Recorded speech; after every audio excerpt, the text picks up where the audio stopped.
There is a 12-person crew cutting down a tree just right outside this window here. The cats are catting, the dogs are barking, the whole grain audacity of people lying about things is in my ear. And I'm here to make a video. It's going to be a fun one. We're back for 10 days of thanks. I know it's been a while. Most of you don't care why I've been gone, so I'm not going to talk about it. But I will tell you more about the soap we're going to make in just a minute. But before I do, hello, I'm Mrs. Soap and Clay. Let's make stuff.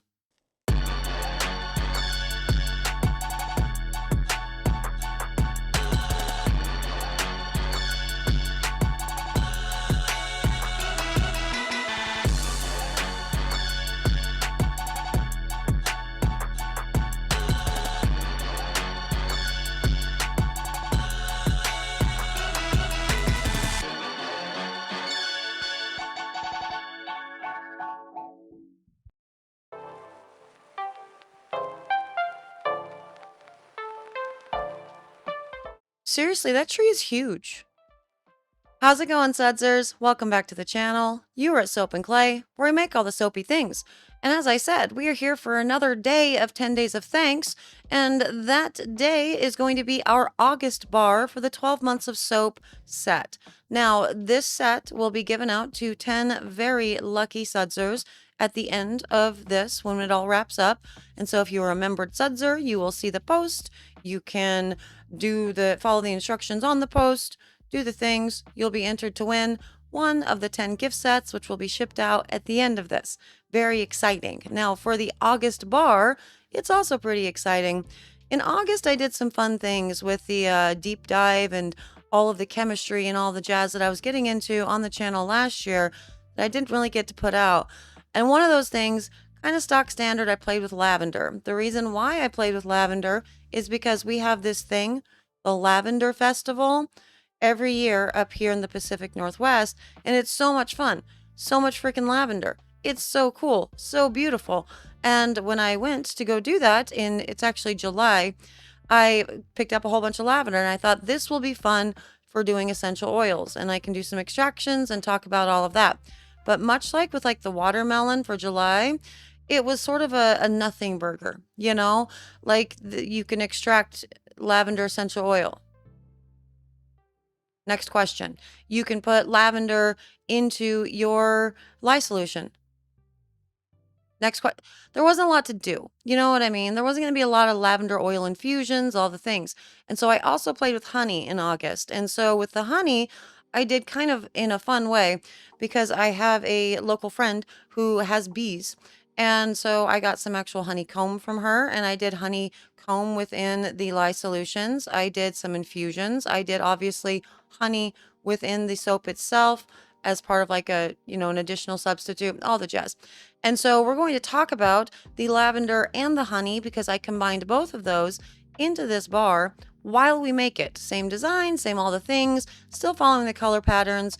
And let's, go to the video, to the making of all of this, and we can see, how I fared.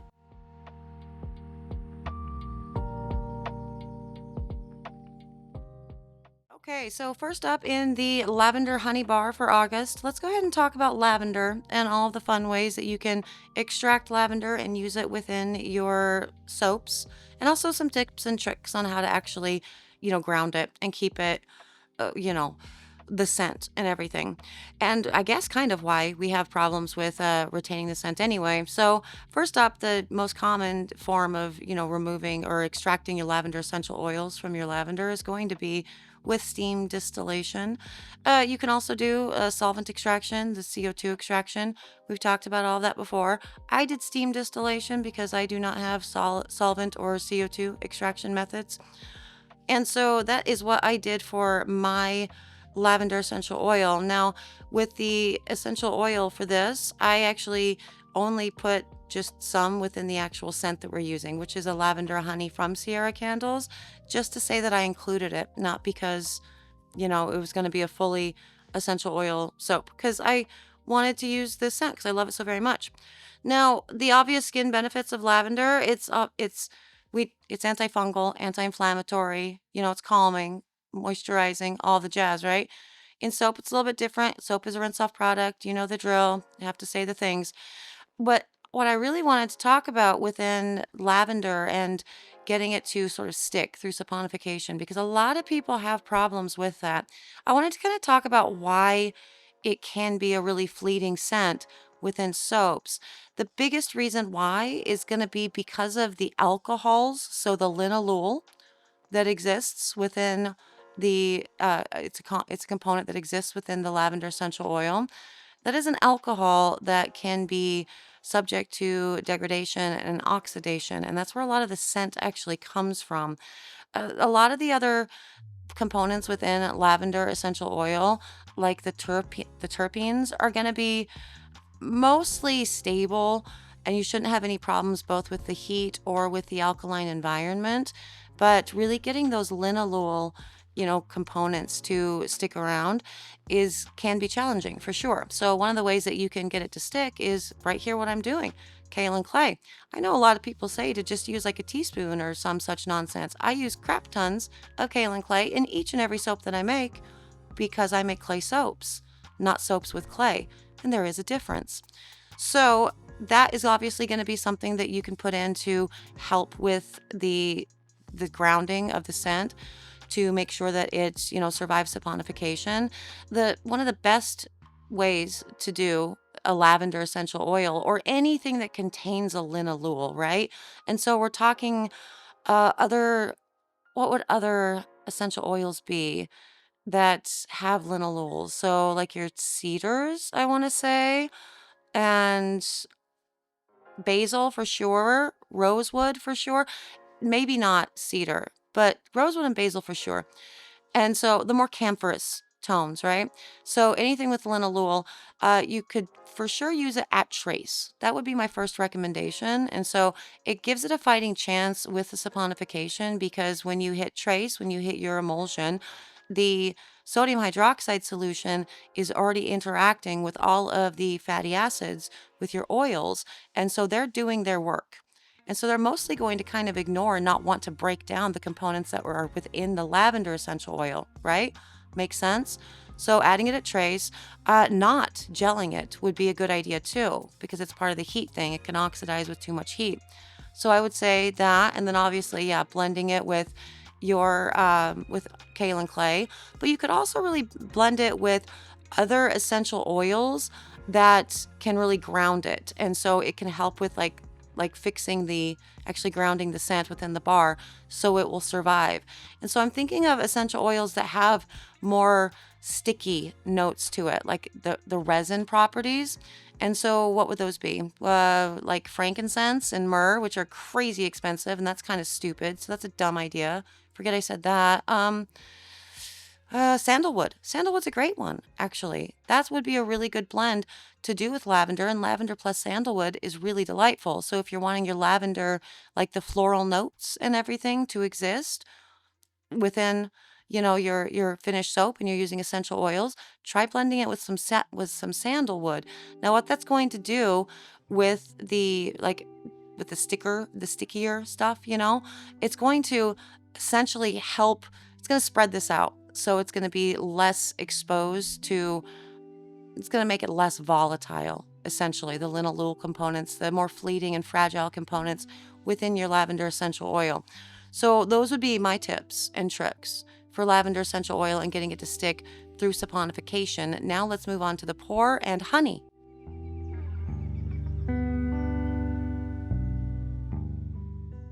Okay, so I did a lot of really weird stuff with honey when I was doing all the testing because I had honey, I had honeycomb, and I wanted to see what we could do with all of that. So, first up, I obviously put honey within the lye solution. Honey within the lye solution, it's mostly fine. It does get, if you add too much honey, which of course I did because I wanted to see how much was too much. And so I put about 4 ounces of honey into and so like a 3 pound batch, not this specifically, but into a 12 bar batch of soap. And so that's almost a 1-to-1 ratio with the lye, and it turned into a really like sludgy mess. Like it got very, very hot. It did all of its things with the scorching, which actually is not called scorching. Did you know that? I don't know if we've ever talked about that. Have we talked about that?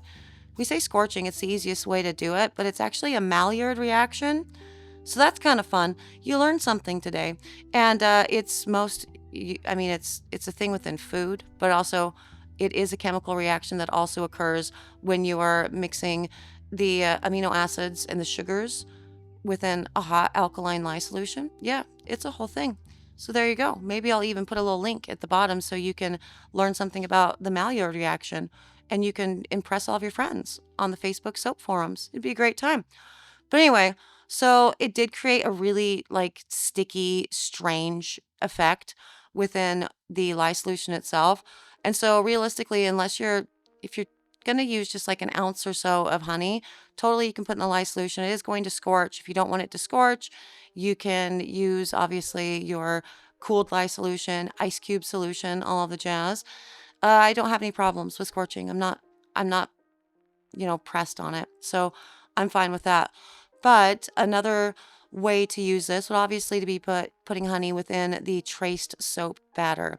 Now I pushed this not super far. I think I did in a soap for all those tests. I did 4 ounces of honey within the traced batter itself and had no issues. But I've heard tell on the Facebook forums that that the honey will rot. So that's the thing.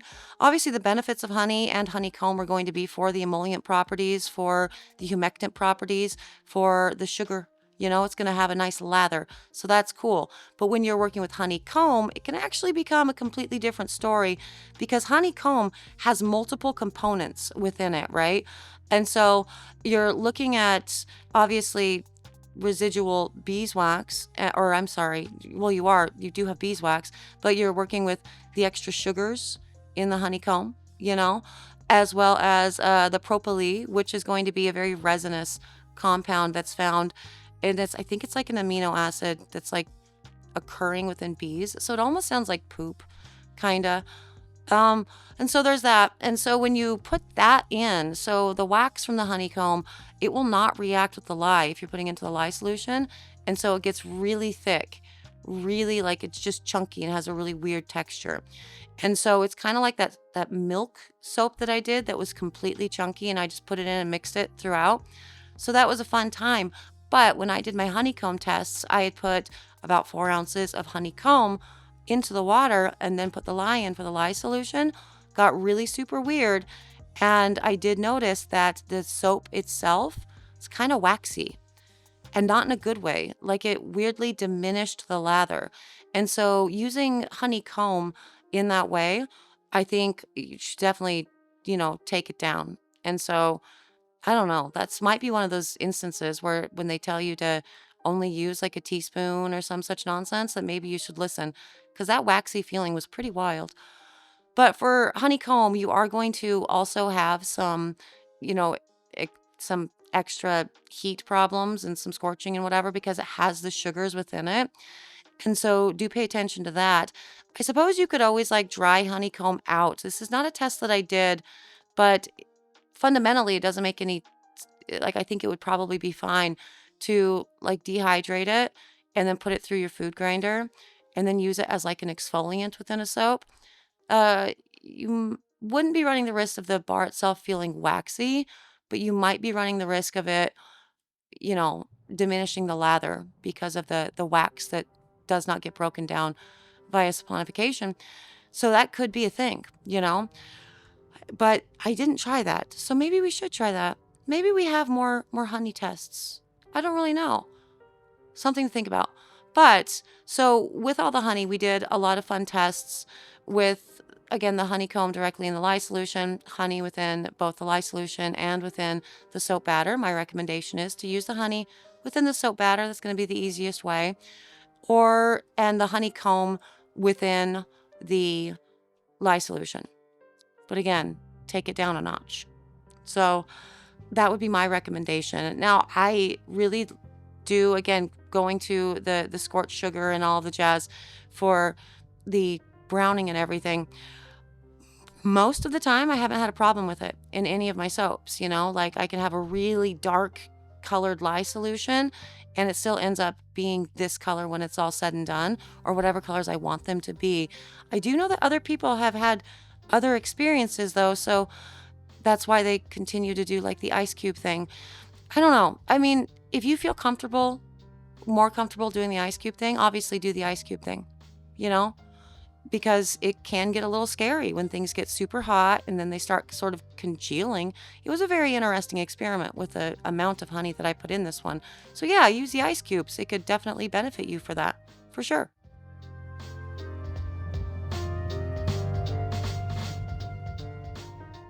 Okay, and onto the cut. And this was C-popped and gelled because I know I just told you avoid, C-pop and gel if you want your lavender essential oil to survive. But like I said, I just put some lavender essential oil in the actual fragrance oil that I used.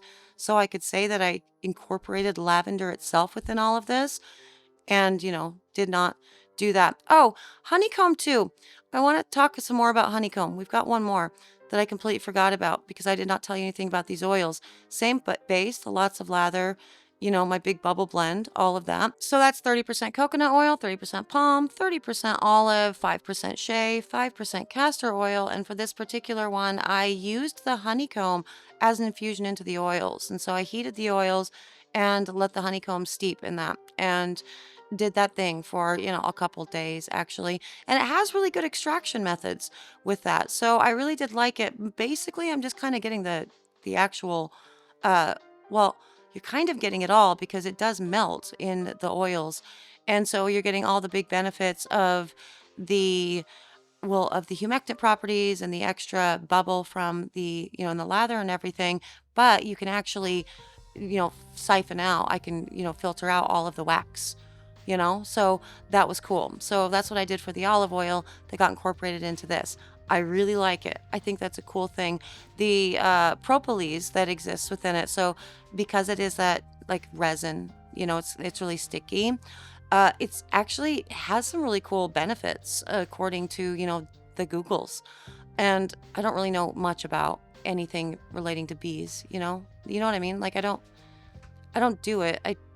I'm a vegan soap maker. I'm not vegan, but I don't usually use, you get it. Anyway, so yeah, apparently it has health benefits like helping with antibacterial, anti-inflammatory stuff. And so that's kind of fun. There's an extra added benefit that you get from the honeycomb that you're not going to be getting from the filtered honey because you're using the comb. And I'm still reasonably sure that propolis is actually like the bee poop. That's what it sounded like to me when I read about it. Anyway, so that was a really cool thing to do an infusion with that. So if you wanted to incorporate honeycomb, that would actually be that would be what my best suggestion. Do it that way because then you don't end up with a super weird lye solution and you don't end up with a weird overly waxy bar of soap. Just do the blend within that and, call it a day. And so these soap bars, they were not swirled. There's not a lot of swirling going on here. That's awesome, I guess. I mean, I don't know. I don't know why I didn't just take like a hanger to it. I could take a hanger to it. I could take my whisk to it. I could take a stick to it. I could take my finger to it. Didn't shove anything down. That's cool. Kind of have some, bird looking eyes on that one though. But you know what? Whatever. I don't care. The lavender honey scent is absolutely delightful from Sierra Candles. It's one of my favorites. Uh, it's in my line in some form year round. Like I use it to blend with a lot of things. So that's a really nice one for sure. This is one of the better sellers for my custom, like the whole soap loaf thing, So that's freaking awesome. And I love working with it. So I was glad that I got to put it in with all of this because I did lavender tests and I did honey tests for August. And so it was kind of perfect. I probably shouldn't have done that. Should have just used lavender essential oil. But I really like fragrance oils, That totally looks like angry eyes. That one. For sure. So yeah, all of that with the tips and everything that I did for lavender and just basic, just keep that in mind. If you have anything that's lavender-esque, so again, with the linalool compounds or whatever, fixing it with something that is stickier, like a honey, hey, that could work as well, would really help out with the whole making it survive saponification. Or just save it for your leave-on products like I do because I'm not an idiot and I like not spending a crap ton of money on my essential oils. No offense to people who do that. I have to do it for a lot of, you know, wholesale accounts. So I get it. I get that pain, but I don't do it. I like fragrance oils. They're a lot of fun. You're not an idiot. That was really mean of me to say. Listen, I'm really on one right now. But there it is. 8 of them all together. It's shaping up to be absolutely beautiful. Look, there's the Angry Eyes one. Of course, I got that out for the end, soap. But yeah, hope you learned some things about the weird test that I didn't get to show you in August, because that's when a tree, the thing happened. It was all a thing. Yeah. They are now chipping all of the branches just right out on the road. And there it is, the August bar, and it is a beautiful bar. Ugh, the layers are just not layering for me. And so for the rest of these soaps, I'm definitely going to buckle down for September, October, November, and December, and try to actually get the really concise layers with all of that, with the 3-color blend in the middle. I'm going to try, you know. I'm saying this because I already made the soaps and I know that I did a pretty good job with the remaining 4.